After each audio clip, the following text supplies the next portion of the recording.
DKT state PCS। अगर आप केवल स्टेट PCS के वीडियो देखना चाहते हैं तो सब्सक्राइब करिए DKT स्टेट PCS। यहाँ आपको राज्यों की लोक सेवा आयोग से जुड़ी परीक्षाओं के टॉपर्स के वीडियो अरेंज फॉर्मेट में मिल जाएंगे और लिंक डिस्क्रिप्शन बॉक्स में भी मिल जाएगा। हेलो एवरीवन, मेरा नाम दीपिका पाटीदार है। मैं देवास ज़िले के ग्राम जामगोद से बिलोंग करती हूँ। सबसे पहले मैं अपना सामान्य इंट्रोडक्शन देना चाहती हूँ कि मैंने कहाँ से अपनी स्टडी की है, कहाँ से मैं रहने वाली हूँ, मेरा बैकग्राउंड क्या है। सबसे पहले मैं ब्रीफ में उसके बारे में बताना चाहती हूँ। जैसा कि आप सब जानते हैं, मेरा नाम दीपिका पाटीदार है। मैं मध्य प्रदेश के देवास ज़िले से बिलोंग करती हूँ। मैंने अपनी प्रारंभिक जो स्टडी है वो अपने ग्राम से सरकारी स्कूल से 10th तक वहाँ से किया है। इसके बाद 11th-12th की स्टडी जो है मैंने राव से बोर्डिंग स्कूल से की है। उसके पश्चात मैंने अपना ग्रेजुएशन BSc कंप्यूटर साइंस में होलकर साइंस कॉलेज से कंप्लीट किया है और उसके साथ ही मैंने अपनी PSC की जो MPPSC की तैयारी है उसे प्रारंभ किया था। उसी के साथ मैंने अभी हाल ही में MA हिस्ट्री के साथ कंप्लीट किया है, जो कि आर्ट्स एंड कॉमर्स कॉलेज से किया है सामने। इतना मेरा एजुकेशन बैकग्राउंड है।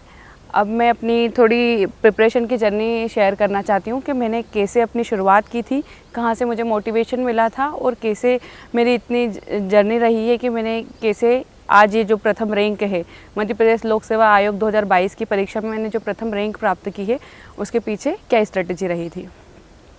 सबसे पहले मैं बताना चाहूँगी कि मेरा ये 5th अटेम्प्ट था। इसके पहले मैंने 4 अटेम्प्ट दिए हैं, उसमें मेरा सिलेक्शन नहीं हुआ था। इसके पहले मैंने 4 इंटरव्यू भी दिए थे। ये मेरा 5वां इंटरव्यू था जिसमें मेरा फाइनल सिलेक्शन हुआ है। फाइनल सिलेक्शन के तौर पे प्रथम रैंक मैंने हासिल की है। मेरी जर्नी जो है 2016 से शुरू होती है। मैंने पहला अटेम्प्ट अपना 2017 में दिया था, तब मैं प्री क्वालिफाई नहीं कर पाई थी, लेकिन 2018 से मैं कंटिन्यूसली इंटरव्यू दे रही हूँ। मैंने 2018 का इंटरव्यू दिया, उसके पश्चात 19 का, 20 का, 21 का और फाइनली मैं 2022 के जो रिज़ल्ट था उसमें मेरा सिलेक्शन हुआ है और डिप्टी कलेक्टर के पद पर प्रथम रैंक के साथ मुझे पद हासिल हुआ है। हम अब आगे थोड़ी चर्चा करेंगे कि कैसे इस एग्ज़ाम की क्या स्ट्रेटजी होती है, ये एग्ज़ाम का पैटर्न क्या होता है, हमें कैसे तैयारी करनी चाहिए। सबसे पहले मैं थोड़ा एग्ज़ाम के बारे में बताना चाहूँगी।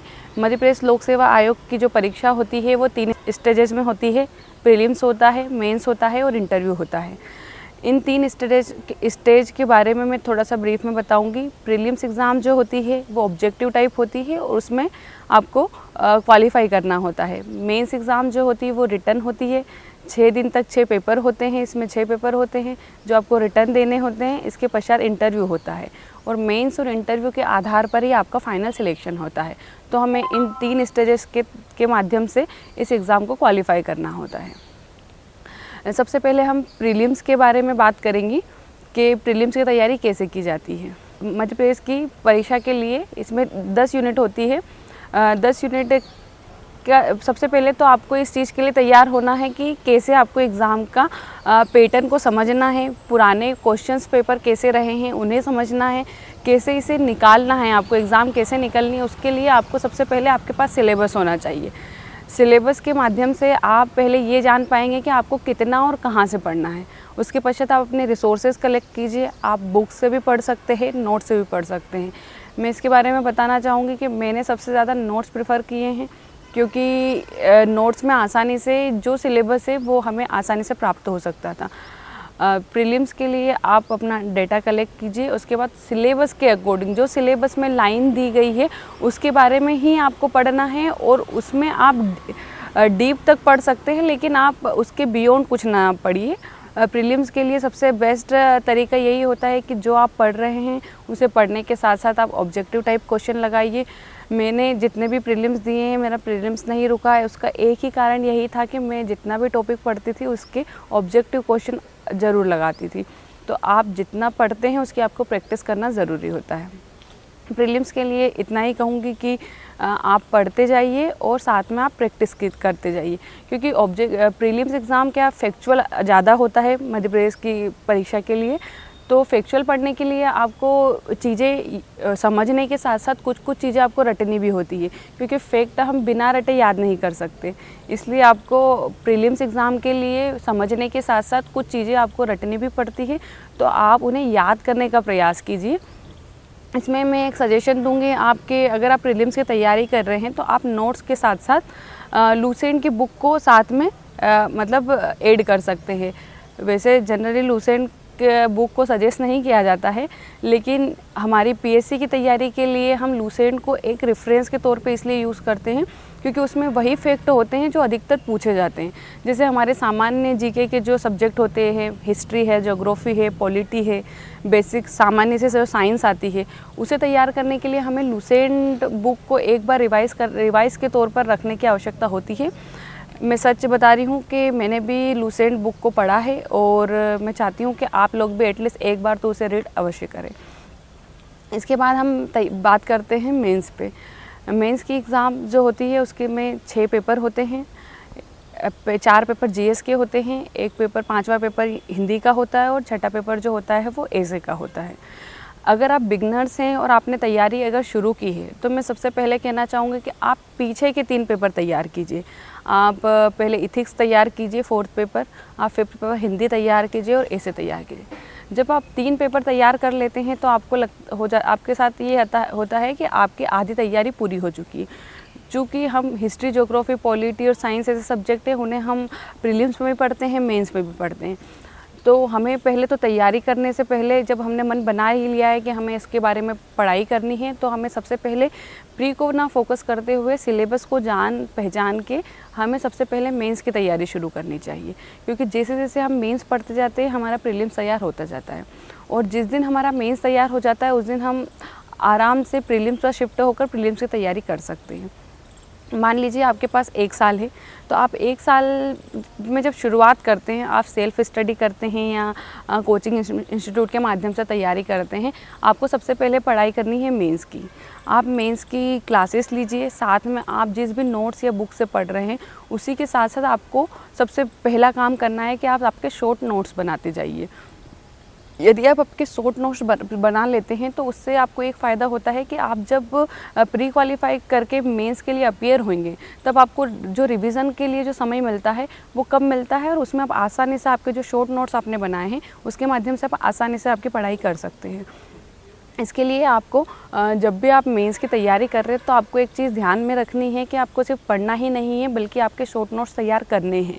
मैंने भी अपने शॉर्ट नोट्स तैयार किए थे। मैंने जब अपना फर्स्ट अटेम्प्ट दिया था 2018 का मेंस का, तभी मैंने अपने शॉर्ट नोट्स बना लिए थे, और वो शॉर्ट नोट्स आज 22 की एग्ज़ाम तक मुझे इतने हेल्प किए कि मुझे फिर बार बार उस चीज़ पर काम करने की आवश्यकता नहीं पड़ती थी। जब भी मेंस लिखना होता था मैं अपने नोट्स पढ़ती थी और रिटन प्रैक्टिस करती थी और मेंस मेरा क्वालिफाई हो जाता था। और शायद यही कारण रहा है कि मेरे सारे जितने 5वां मेंस था मेरा, और इसके बाद भी मैंने 23 का मेंस भी क्वालिफाई किया है और 24 का मेंस भी लिखा है।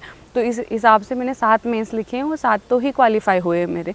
तो उसका कारण एक यही रहा है कि शॉर्ट नोट्स होने के कारण मुझे जो एक्स्ट्रा मेहनत करनी पड़ती थी हर बार एक ही चीज़ को पढ़ के लिखने की, वो मेरी बच गई थी। तो मैं यही सजेस्ट करूँगी कि आप मेंस की तैयारी के साथ साथ आपके शॉर्ट नोट्स बनाते जाइए।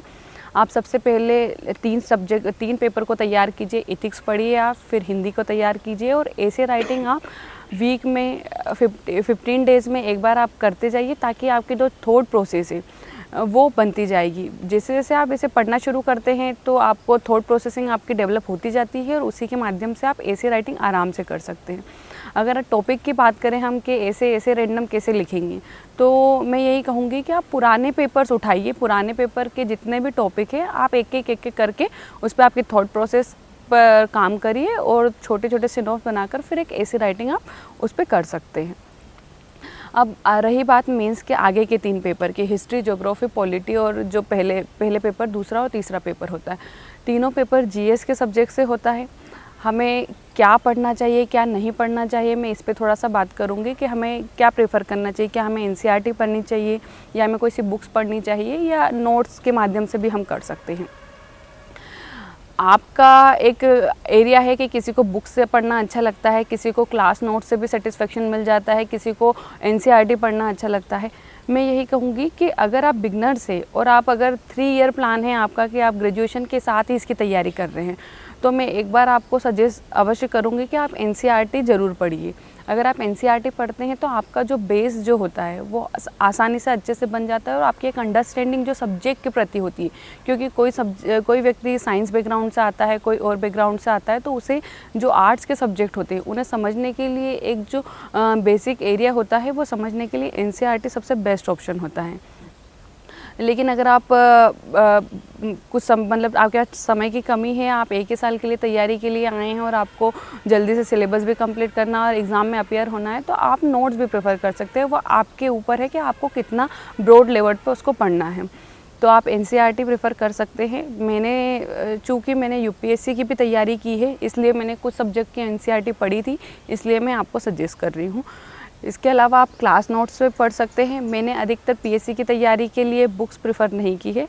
जो सामान्य बुक्स होती है, जैसे हिस्ट्री के लिए स्पेक्ट्रम होती है और पॉलिटी के लिए लक्ष्मीकांत होती है, ये मैंने पढ़ी हैं। लेकिन मैंने अधिकतर जो कोचिंग इंस्टीट्यूट के नोट्स होते हैं जो मुझे अच्छे लगे, मैंने उनको अपनाया और उनके माध्यम से अपनी तैयारी की है।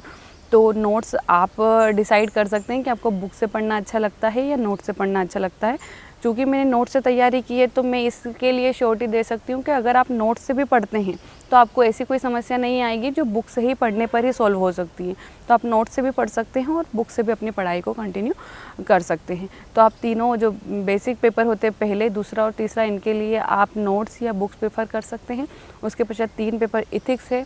इथिक्स पेपर ऐसा है कि उसमें आपको थोड़ा फिलोसॉफी को जानने के लिए आपको जो सोचने का और समझने का जो तरीका है उसे थोड़ा आपको ब्रॉड लेवल पर ध्यान में रखना पड़ता है, क्योंकि थिंकर्स होते हैं, प्रत्येक थिंकर्स की एक फ़िलोसॉफ़ी होती है, उसे हमें समझने के लिए क्लासेस की आवश्यकता लगती है। तो मैं यही कहूँगी कि अगर आप सेल्फ स्टडी भी कर रहे हैं तो आप कोशिश करिए कि आप ऑनलाइन माध्यम से एटलीस्ट इथिक्स की क्लासेस ले लीजिए, ताकि आपको उस सब्जेक्ट को इतना समझने में, क्योंकि उसमें समझने के साथ साथ आपकी लैंग्वेज का भी बहुत मायने रखती है। अगर आपकी लैंग्वेज भी अच्छी है तो ही आप उस पेपर में अच्छा स्कोर कर सकते हैं।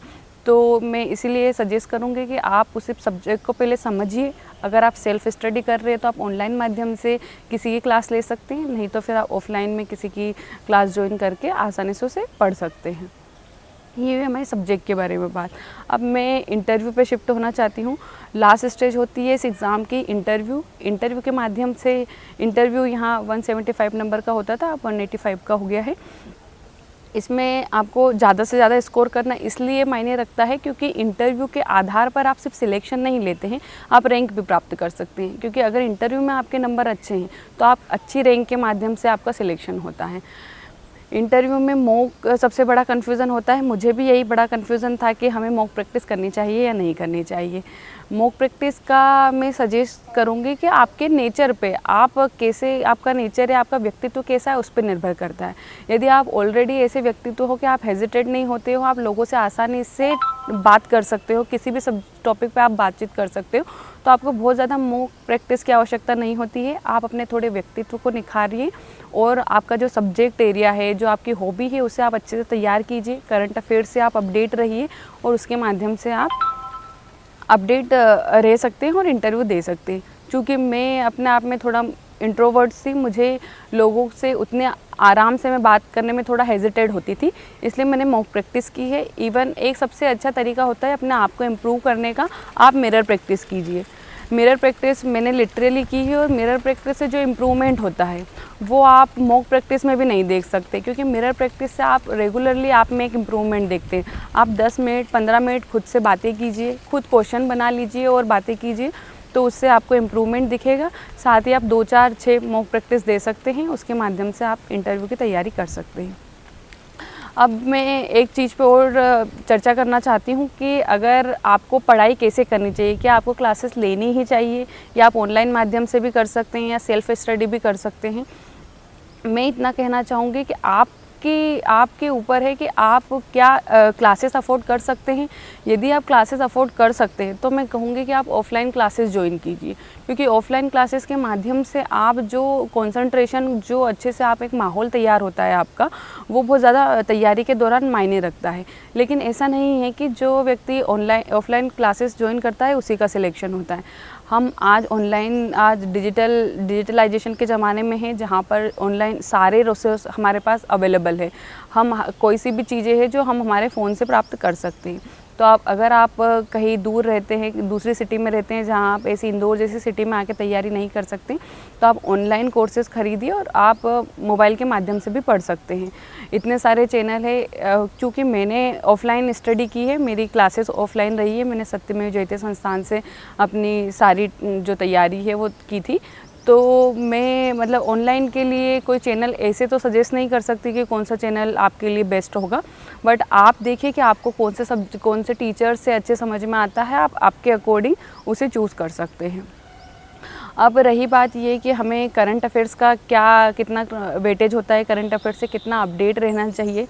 मैं करंट अफेयर्स के लिए इतनी श्योरिटी देना चाहती हूँ आपको कि आप न्यूज़पेपर से कनेक्ट रहिए। एटलीस्ट आप रेगुलरली एक न्यूज़पेपर ज़रूर पढ़िए, क्योंकि न्यूज़ के माध्यम से आप अपने आप को करंट से तो अपडेट रखते ही हैं, साथ में आपकी आंसर राइटिंग के लिए बहुत ज़्यादा हेल्प करता है।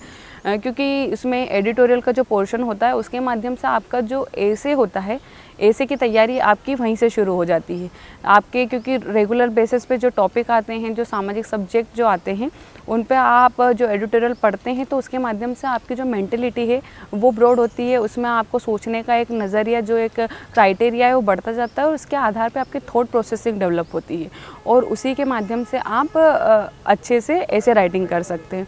तो ऐसे राइटिंग में हेल्प करता है। फिर आपको करंट अफेयर्स, आपके प्रीलिम्स में करंट अफेयर्स का वेटेज है, लगभग 10 क्वेश्चन आपके जो है प्रीलिम्स में करंट अफेयर्स से आते हैं। तो आप अगर रेगुलरली बेस पे पढ़ेंगे तो आपको प्रीलिम्स के टाइम जो बर्डन होता है वो ख़त्म हो जाता है।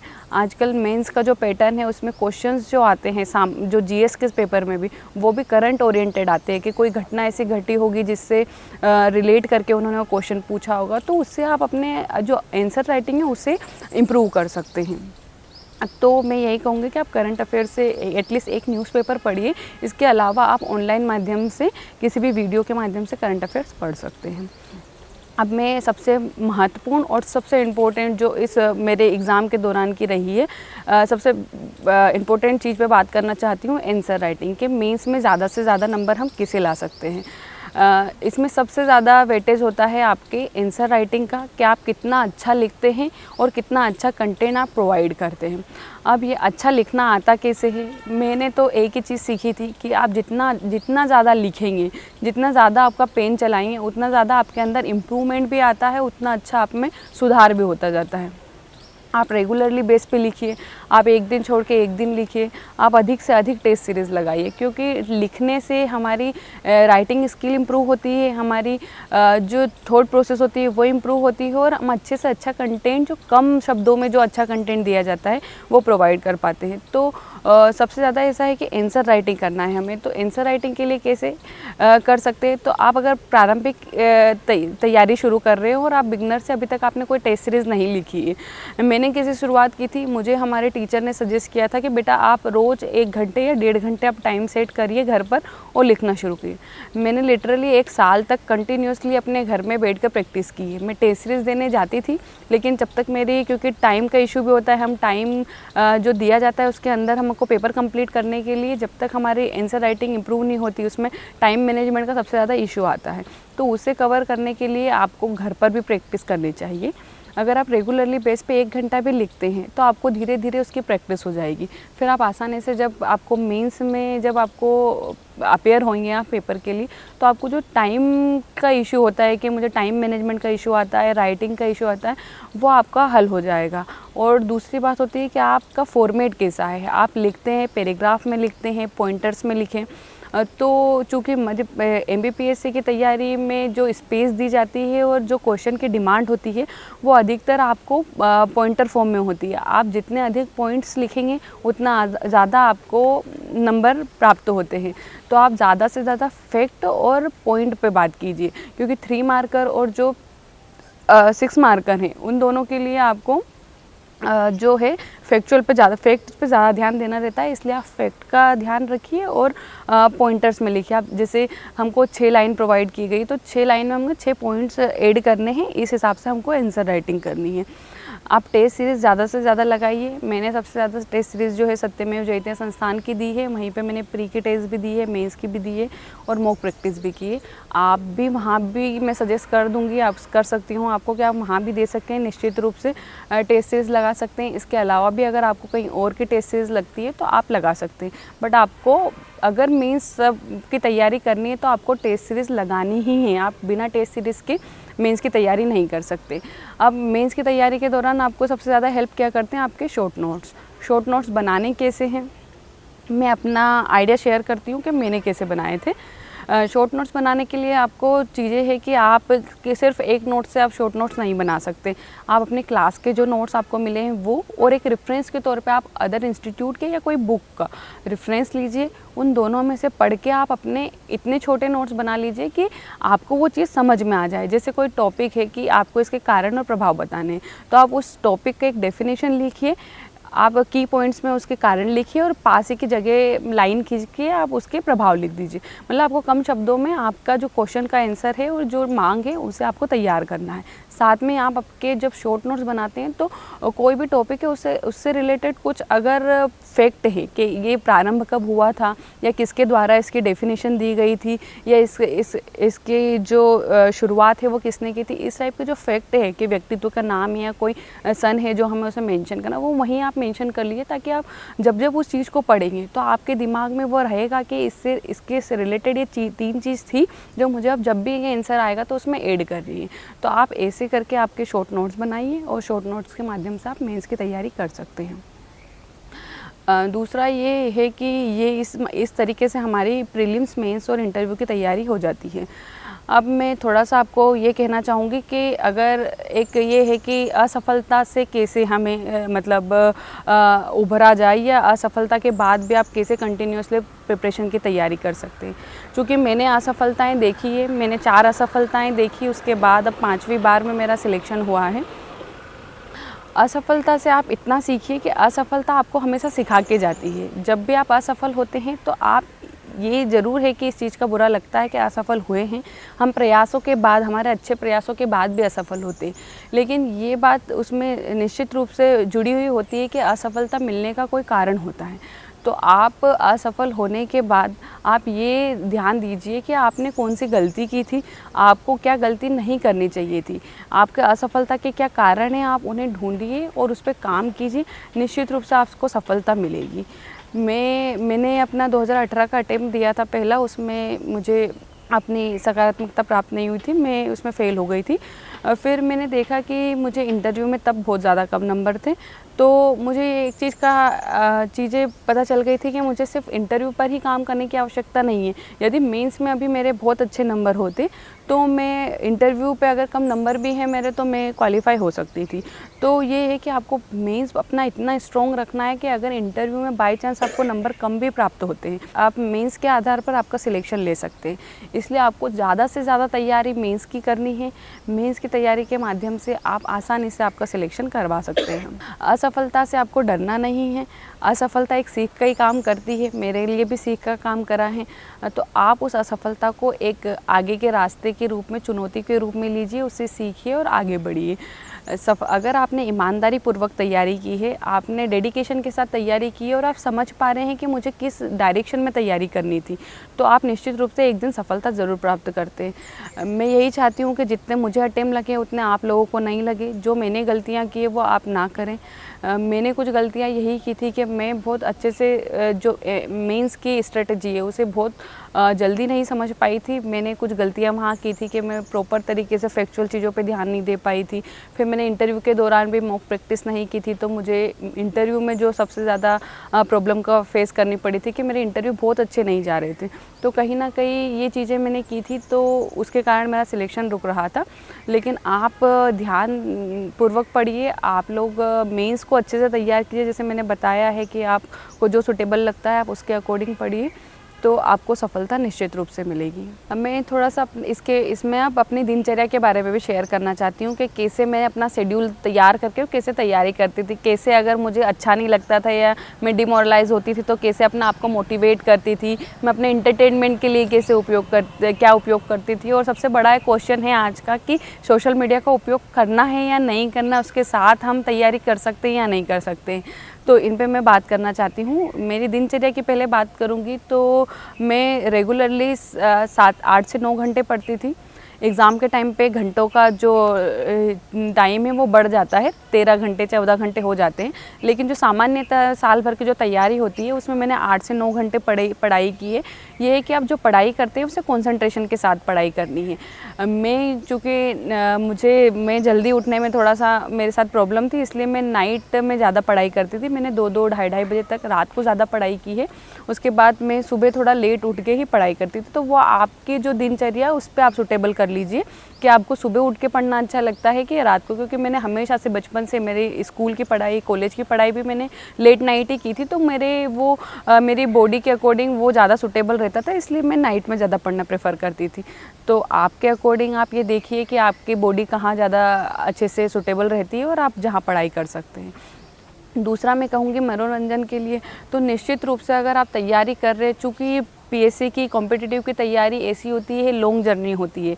आप 1 साल में, 2 साल में, 3 साल में, आपको कितना भी समय इसके लिए लग सकता है। तो आपको एंटरटेनमेंट के सोर्स आपको ध्यान में रखने ही होंगे जो आपको एंटरटेनमेंट के साथ साथ मोटिवेट भी करें। मेरा सबसे ज़्यादा एंटरटेनमेंट के लिए सोर्स का उपयोग यही था कि मैं सबसे ज़्यादा गाने सुनना पसंद करती थी। मैं मूवी देखना भी मुझे पसंद है, लेकिन मैं अधिकतर जो मूवियाँ होती है वो फ़ोन में ना देखने की बजाय मैं थिएटर में, जब भी मुझे टाइम मिलता था मैं थिएटर में जाके मूवी देखना पसंद करती थी। अब हम करेंगे सोशल मीडिया पे बात कि सोशल मीडिया का उपयोग करना चाहिए या नहीं करना चाहिए। पहले मैं अपने बारे में बताऊंगी कि मैं क्या करती थी। मैंने सोशल मीडिया से कट के नहीं रही हूँ। मैं सोशल मीडिया का मैंने सीमित रूप से उपयोग किया है। जैसे हमारी तैयारी के दौरान हम पूरे 1 साल भर की हमारी एक प्लानिंग बन जाती है कि इस मंथ में प्रीलिम्स से, इसके 4 महीने बाद मेंस होगा, फिर उसके 2 महीने या ढाई महीने बाद इंटरव्यू होगा। तो हमारे पास शेड्यूल ऑलरेडी हमारे पास रहता है।